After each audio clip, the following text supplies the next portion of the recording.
لیکن علماء کرام فرمائی رمضان المبارک یا روجه مطلق روجه چې کوم دی دا په دوه قسمه ده، یعنی د نیت په اعتبار باندې روجه دا په دوه قسمه ده. یو ادا د رمضان ده، د ادا د رمضان المبارک سره چې کوم دی دا یو بل روزه چې هغه نفلی ورته ویا دا ور سره یو ځای ده. ای زما استانیت به د رمضان المبارک د پاره د کله نه صحیح کیږي، نفلی روجه ما وتانی سو د کله نه به زما استانیت صحیح کیږي. نو علماء کرامو د فقه کتابونو کې لیکلي دي چې انسان نفلی روجه نیسی یا مثال به طور ادا د رمضان المبارک روجه نیسی، نو د شپې د ماښام د غروب الشمس نه واخله تر د صبح صادقه پورې کدا انسان د نفلی روجې نیت کیا چې زه به سبا له روجه نیسمه، دا روجې نیت د دې صحیح کیږي. خو که نفلی روجې نیت د شپې تمام شپه پاتې شو او د قرکم موتا د رمضان المبارک ادا روجه نیسو، د دې د نیت موتا نه پاتې شو، نو کله نه کم وخت پورې به ما تا د دې نیت وکړو د ما استاد نیت به صحیح وي. علماء کرام فرمایي الی قبیل نصف النهار داسې راځي عبارت کې چې تقریبا د نیمې ورځې نه مخکې دغه سړی نیت وکړي چې یاره زه سبا له روژه نیسمه، نو دا د دې دپاره به د رمضان المبارک دا روژه د دې دا صحیح شي. یعنی د رمضان المبارک د شپې نه د نیت وکړو، نیت هم کوم څومره اعتبار دی. علماء کرام فرمایي چې نیت صرف او صرف دومره معتبر دی چې یو سړی ووایه چې یاره زه به سبا له روژه نیسمه، دا زموږ ستاسو نیت دی.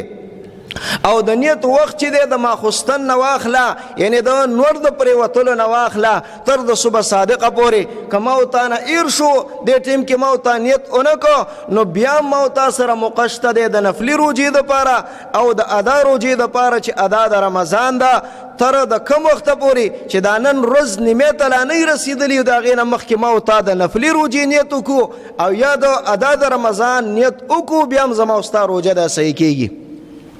دویم قسم روجه هغه ده چې د هغې دپاره نیت صرف او صرف دا د شپې نه صحیح کېږي چې کله د شپې نه پاتې شو د صبح صادقه پورې ما ورته نیت ونه کړو، بیا زما او ستا نیت نه صحیح کېږي. هغې کې تقریبا یو قضا د رمضان ده، ما ورته باندې تیر کال قضا روجه پاتې ده، نو که ما ورته د هغه قضا روجې روجه راګرځوه، نو ما ورته به نیت د ماښام نه واخله تر د صبح صادقه پورې کوه. که دې نه پاتې شو او نور یا مثال به طور اذان را باندې وشو د دې نه وروستو نیت کو، نو زما او ستا سره اوس د نیت وخت پاتې نه دی، زما او ستا نیت نو نه صحیح کېږي دې دپاره قضا د رمضان دپاره. که ما ورته نیت کو بیا د دې نه وروستو ما تا سره وخت د دې د نیت نشته دی. دویم ورپسې کفارات دي. کفارات هم په دې کې داخل دي چې د دې دپاره نیت صرف او صرف د شپې نه دی. که صبح صادقه پورې ما ورته نیت وکړو زما او ستا نیت صحیح دی، که د صبح صادقه پورې ما ورته نیت ونه کړو زما او ستا نیت دا چې کوم دی دا نور باطل دی، زما او ستا روجه دا نه کېږي. کفارات څه معنا؟ کفارة الیمین، یو سړي قسم خوړلی دی چې مثال په طور باندې زه به دا کار کوم، لیکن هغه کار یې ونه کړو، دی حانس په دې باندې دی، په دې باندې 3 روجې دي، اوس په دې دا روجې راګرځوي، د دې دپاره به نیت چې دی کوي دی به صرف او صرف د دې د شپې نه کوي.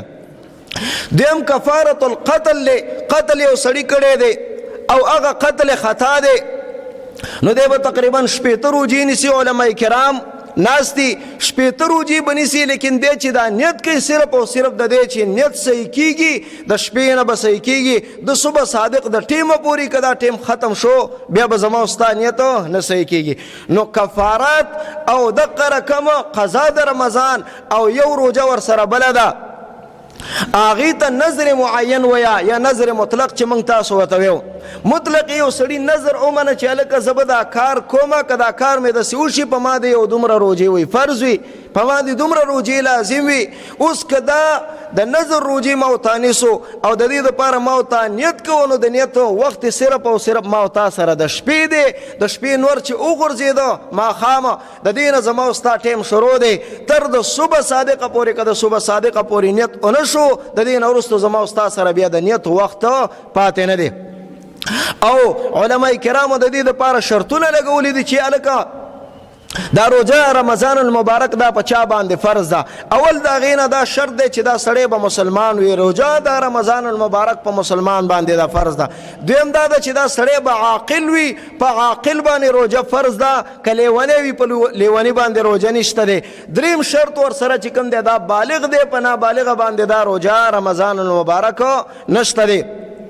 او څلورم شرط دا دی چې دا به په دار اسلام کې وي، د مسلمانانو په ملک کې به اوسیږي. او که چېرته مثال په طور باندې په دار حرب کې اوسیږي نو دا سړی به عالم په دې باندې وي چې هلکه وجوب د رمضان المبارک راغی، نو هله به په دې باندې رمضان المبارک دا فرض وي. علماء کرامو دغه چې کوم د یو څو خبرې کړې دي، لیکن پیغمبر علیه الصلاۃ والسلام مبارک حدیث کې راځي من صام رمضان ایمانا و احتسابا غفر له ما تقدم من ذنبه. پیغمبر علیه السلام مبارک وی چا چې د رمضان المبارک روزي ونیولې ایمانا و احتسابا په حال کون د ایمان کې و احتسابا او په دې امید باندې په دې نیت باندې چې ماته الله تعالی صرف او صرف ثواب راکړي، غفر له ما تقدم من ذنبه، دغه انسان د پاره به الله تعالی مخکینی تمام گناهونه معاف کړي. رونو پیغمبر علیہ الصلوۃ والسلام مبارک حضرت کعب ابن عجرہ رضی اللہ تعالی عنہ مبارک مشہور حدیث تے.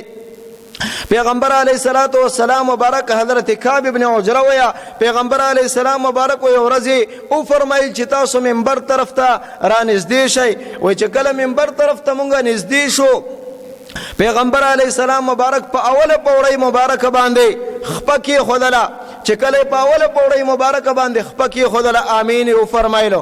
بیا چې کله په دویمه پوړی باندې خپکی خدلا نو امین او فرمایل. داغه پسې په دریمه باندې او چې کله د خطبې نه فارغ شو او راکو شو مونږ ته نه تاسو کو اې د الله رسوله داسې عمل دي د دینه مخکې چې کوم د تاسو نه دی کړي. وای راته فرمایل اے کعب ابن عجرہ رضی الله تعالی عنہ وای چې کله زه اولی پوړی د منبر ته ختم ما ته په جبرائیل علیه السلام مبارک راغی او راته فرمایل چې هلاک دي شي او تباه دي شي هغه کس چې په د باندې رمضان المبارک میاش راشي او دې ته چې کوم دی د اعمالونه کې د الله نه چې کوم دی بخنه ونه غواړي د خپل ځان په الله باندې اونه بخي تباه او برباد دی وي دغه انسان وي. وی ما ورته او فرمایل په جواب کې چې امین. وی چې کله دویمه پوړی ته ختمه نو به پیغمبر علیه السلام مبارک ویا جبرائیل علیه السلام مبارک راته فرمایل چې هلاک دی وی تباه دی وی هغه کس چې کم په مخ کې ستا تذکره وشي ستانوم واغستل شي او پتا باندې هغه درود شریف او نوایي. وی ما ورته فرمایل چې امین. او چې کله دریمه پوړی ته ختمه دا غین رسول پیغمبر علیہ السلام مبارک ویا حضرت جبرائیل علیہ السلام مبارک راته فرمایل چې هلاک دی وی تباه دی وی هغه کس چې د کم مور او پلار یو یا دواړه چې کم دی دا حالت د بوډا توپ ته ورسی سپینګری شي او د خدمتونه کې د ځان په باندې جنت ته ونرسیا نو پیغمبر علیہ السلام مبارک ورته فرمایل چې امین. نو پیغمبر علیہ السلام مبارک بهترین شخصیت دی او په تمام انبیاءو کې د انبیاءو سردار دی. د رقم حضرت جبرائیل علیہ السلام مبارک د فرشتو سردار دی چې د هغه د فرشتو د سردار خیراوی او د پیغمبر علیہ السلام مبارک غوندې د شخصیت په باندې سوي امین وي. الله تعالی دې موږ تاسو د داسې قسمه خیرو د پیغمبر علیہ السلام مبارک نه اوساتي.